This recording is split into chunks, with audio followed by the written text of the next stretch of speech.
Avatar Fire and Ash is the third installment in the Avatar franchise, once again directed by James Cameron. This movie takes place not long after the events of The Way of Water. In this movie, Jake and Neytiri are still grieving the death of their oldest son. The Sully family is ultimately trying to figure out how to move past this, how to press forward. The human character Spider is also still learning his place among the Na'vi, namely if he has a place with the Sully family. However, before anything can resolve any of their own internal conflicts, they get attacked by a group of Ash people who are a volcanic group of Na'vi who are out to basically assert their own dominance. Colonel Miles Quaritch sees them as his opportunity to really change the tide of the war, so he goes out and tries to recruit them, namely through their leader Varang. I believe that's how her name is pronounced. Well, in the meantime, along the way, the Sully kids and Spider discover a secret in Pandora that could ultimately turn the entire tide of the Na'vi-human conflict. This was easily one of my most anticipated movies of the year. You feel one of two ways about the Avatar franchise. You think it's overrated, you think it's fantastic.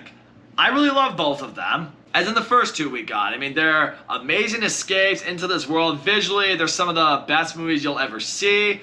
And look, they're just the kind that just suck you into its world. And that's what I want when I watch a movie. I want to be sucked into that world. And Avatar does that as well as any franchise. And at this point, that goes without saying with these Avatar movies. But yeah, once again, visually, this movie is breathtaking. The advantage that the second one had a little bit going for it is the fact that it had been so long since we went back to the world of Pandora. So you forgot a lot of it. Having that water element in that second one felt very new. It felt unique. It felt incredible just witnessing that for the first time. This now being only, I believe, a 3-year gap between the second and third one. Going back to the world of Pandora, while it's still great, it's still fun, and it's still special, it's not as refreshing because, well, it's been less time. But yeah, visually, everything looks fantastic. The water scenes, Pandora, the wildlife, the fauna. It's all amazing. When it comes to the Sully family itself, I think it's like this. Jake and Neytiri, they carry them, and they carry really the whole character dynamic in this movie. The movie, it's you care about the two of them. It's their relationship as husband and wife. It's how they handle parenting. It's how they lead the Na'vi into the conflict with the humans. You're rooting like hell for the two of them, and that is just the great dynamic that the two of them have with each other. That we saw in the first Avatar. It's carried on over to here. But one element that I really like seeing with Jake and Neytiri in this one is how they're each handling grief. I mean, they lose their oldest son in the second movie. Both of them are going about it in very different ways. I like seeing that. Because I feel like that's how people deal with grief when they lose someone really close to them. A lot of them handle it differently. Some of them really turn to religion, or they turn to what they believe in, and they just, they pray and they try to find peace through that.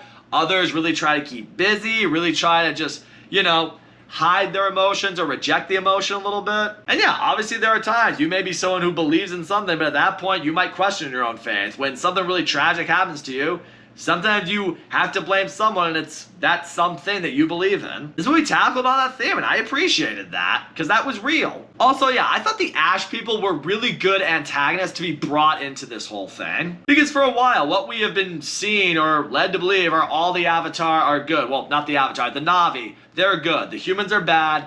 That's a dynamic. That's what you're supposed to be rooting for and against. But no, the Ash people in this one, they are fucking crazy. They are batshit. They're clearly the bad guys in this one. And Varang, the leader of them all, I thought she was a great villain. And this bitch is crazy. She is not right in the head. She's extremely... You understand why she's the way she is, though. I mean, her people got wiped out by a volcano. They lost everything. And Awa didn't come for them. Didn't come to help them. So she's rejected that. Now she's just out to impose her will onto the rest of Pandora. It's like, I'm gonna make the rest of the world suffer the way my people had to. So they don't necessarily make her a tragic character with redemption. No, she is beyond gone. She's pure evil. And the way she and the Ash people go about dealing with other Na'vi or other characters in general, it's pretty brutal shit. Like, it's not enough of them just go in and kill people. No, they want you to suffer and die. And that's where the dynamic with Quaritch and the military really come in with the Ash people, because he sees them as an opportunity to advance the war for the human side. And I gotta tell you, what's really been established in this movie for me,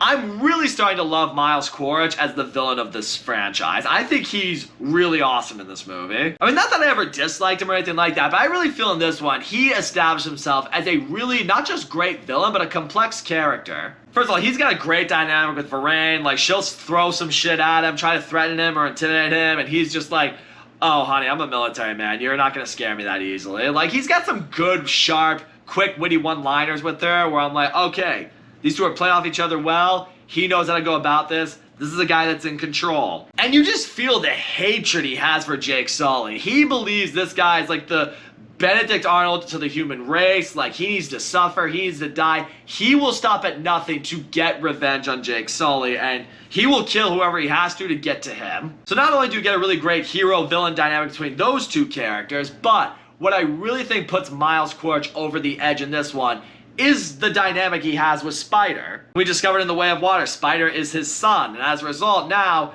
that he knows he has a son, it makes things a little more complex for him. Now you're seeing not just this pure evil guy for the sake of having a bad guy. You see someone who's dealing with a little bit of conflicted feelings here. Because, you know, Spider may be against him and against the human side because he was a human raised by the Na'vi, but at the same time, that's still his kid. And as a result, when it comes to handling certain situations or handling certain conflicts, you see a little bit of a confliction with Miles Quaritch over how to handle this, maybe even how to deal with the war. It was a really interesting layer they added to his character, and I appreciated it. And yeah, look, I know Spider's been a very polarizing character for a lot of Avatar fans. I know some fans out there that absolutely can't fucking stand this kid. I never had a problem with him necessarily. I mean, I never walked out of the movie thinking he was like the best entry in the franchise or anything like that, but I never felt he was like a weak link either. And I will say, depending on how you feel about Spider could impact how you feel about this movie, because he's got a big role in this movie. I will say though, I think the way his character is handled here,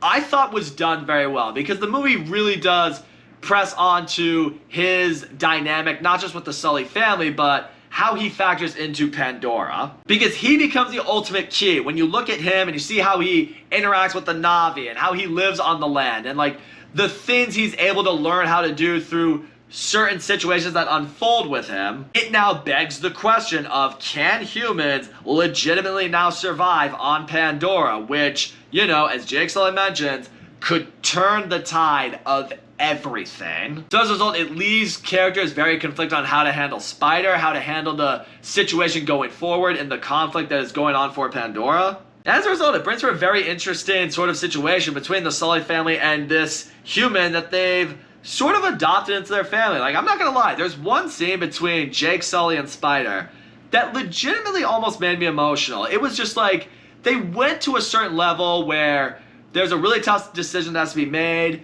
and I was feeling it.